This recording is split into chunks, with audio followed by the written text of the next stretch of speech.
PM. Y sin duda que lo ocurrido, ¿no?, en la madrugada del sábado pasado respecto a este ataque de Venezuela que terminó con la detención de Nicolás Maduro, sigue generando ciertas aristas. Sin duda que ha sido un tema político, también de derecho internacional, pero poco se ha hablado del tema económico respecto a esta situación. Y para ello establecemos contacto con nuestro primer invitado. Se trata de Felipe Sepúlveda, analista jefe de Admirals Latam. ¿Cómo estás, Felipe? Muy buenas tardes, gusto en saludarte y agradecerte conectarte esta tarde acá en Pura Noticia PM. Muchas gracias a ustedes por la invitación y gracias por estar aquí presente para poder conversar estos temas tan interesantes. Así es, porque me gustaría preguntarte, ¿no? Preguntarte cómo reaccionaron los mercados internacionales tras el ataque y qué señales inmediatas se observaron en el precio tanto del petróleo y el dólar también. Ujú. Bueno, ha sido días de mucho movimiento en los mercados con respecto al tema, pero la reacción en sí no fue la que uno esperaría en gran medida. Uno esperaba, por ejemplo, movimientos más profundos en el precio del petróleo o en el dólar en sí durante estos días, y la realidad es que el mercado le ha puesto foco más al ámbito político que al ámbito económico. Y eso ha hecho que otros activos que uno no tenía en el radar, como lo que para este tipo de situaciones, como es el oro o la plata, empiecen a tomar un peso más importante como una alternativa de refugio. De hecho, el precio del petróleo se ha mantenido estable en torno a los $56 el barril, niveles muy similares a lo que estábamos la semana pasada, previo a toda esta situación. Y nos habla de que el mercado entiende que desde la perspectiva económica, todo lo que pueda plantear Estados Unidos en el territorio venezolano a través de la explotación del petróleo y todo ese tipo de cosas, es más bien un proyecto a largo plazo que algo inmediato. Y es por eso que la reacción ha sido un poquito más cauta. Bien, también me gustaría preguntarte si este tipo de eventos geopolíticos suele generar reacciones de corto plazo o puede marcar una tendencia más prolongada. Depende. Depende mucho de la situación. El conflicto en sí, si queda ahí en solo el conflicto, puede tener reacciones de corto plazo, pero este en particular parece que va a marcar una retórica de conflicto constante para este nuevo año. Si nosotros analizamos la situación desde la perspectiva de qué podría generarse, se ha hablado mucho de que esto no va a quedar solo ahí. La administración del presidente de Estados Unidos, Donald Trump, ha anunciado que puede tomar medidas contra Colombia, que puede tomar medidas contra Panamá, que puede tomar medidas contra Groenlandia, incluso últimamente, con el argumento de que es por seguridad nacional. Y eso puede generar tensiones con las distintas potencias mundiales. Esas tensiones en particular generan incertidumbre en los mercados, provocando que los inversionistas en general vayan a buscar activos que se conocen como activos refugios, donde resguardan su dinero. Uno de ellos es, como ya lo mencionábamos antes, es el oro, pero también hay acciones que son conocidas como acciones de refugio o distintos activos, alejándose un poco también del refugio internacional en el dólar, considerando que esta situación viene escalando desde Estados Unidos y genera desconfianza en el mismo Estados Unidos. Por tanto, ahí vamos a ver varias reacciones en este conflicto en particular, pero generalmente cuando hay conflictos geopolíticos que quedan ahí, generalmente se ven shock del momento. Un claro, si nos vamos a los últimos momentos, fue, por ejemplo, el bombardeo que hizo el año pasado Estados Unidos a las instalaciones nucleares de Irán. Fue un shock, duró una tensión 1 o 2 semanas y de ahí pasó el tema hacia adelante y el mercado reaccionó rápidamente y corrigió rápidamente en general en los activos accionarios, por ejemplo, de Estados Unidos, entre otras cosas más. Pero activos, por ejemplo, como el oro, que son un activo refugio que mencionamos, han subido durante todo el año pasado y tuvieron una subida récord de más de un 65%, y son números de alzas que no se veían, por ejemplo, desde los años 70, cuando habían justamente tensiones geopolíticas de este nivel, plena Guerra Fría, Estados Unidos contra la Unión Soviética, tensiones en el continente, y provocaron un movimiento similar en los mercados, donde cierta parcialidad fue a buscar el refugio en este tipo de activos.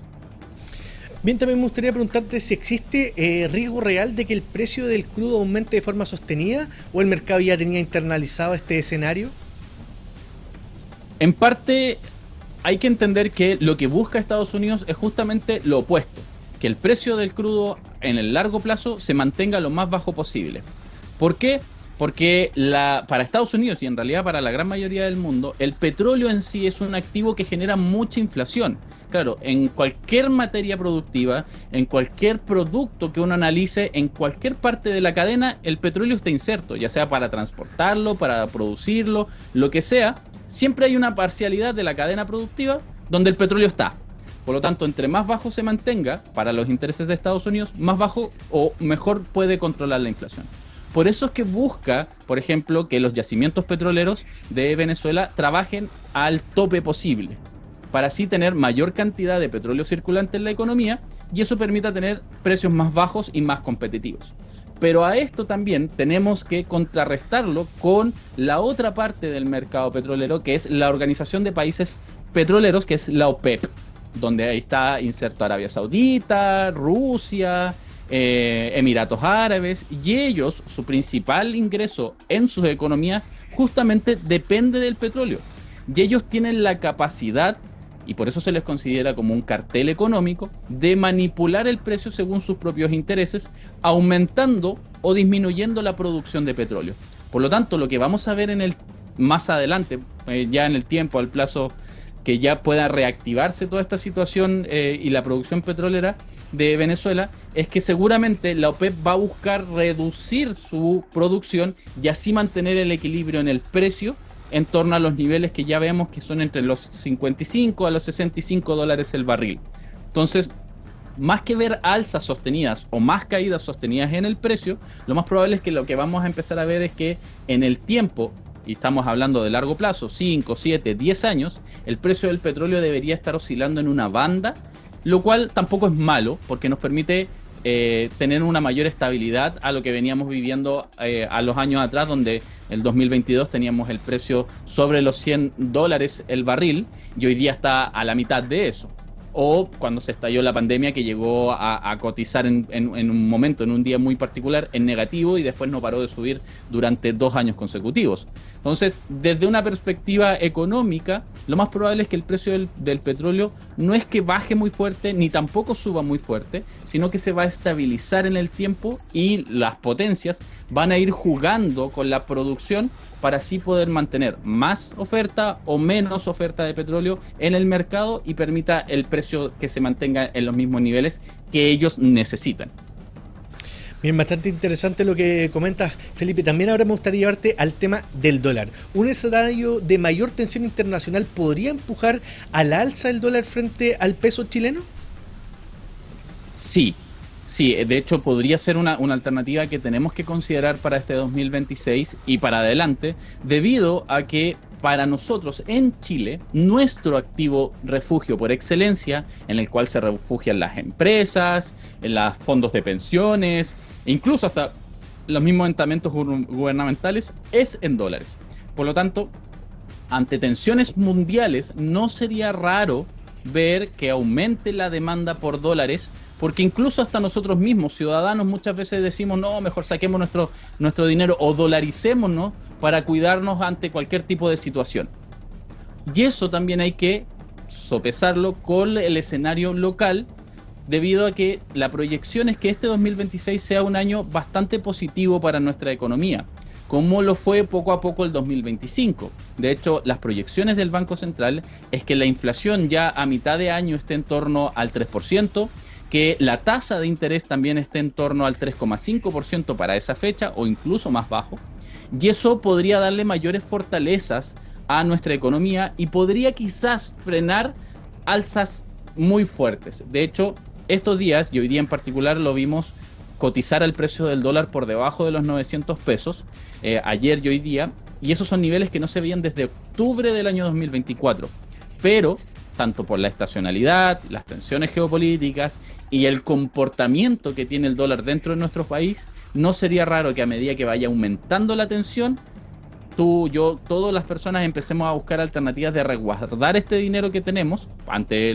cualquier tipo de situación, y eso implica mayor demanda de dólares en nuestra economía. Entonces, perfectamente este 2026 podríamos estar oscilando en un rango de precio para el dólar en el escenario más favorable entre los 850 y los 900 pesos, y el escenario más desfavorable para nuestra economía entre los 950 y los 1000 pesos. Yo me quedo con el rango medio, eso sí. Idealmente estar rondeando los 900 ya nos da un poquito de estabilidad a cómo estamos o cómo veníamos de los años anteriores.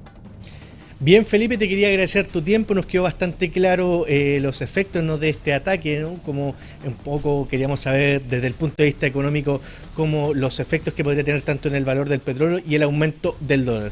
Agradecemos haberte conectado esta tarde en Pura Noticia PM. Muchas gracias y que tengas una feliz tarde. Hasta pronto.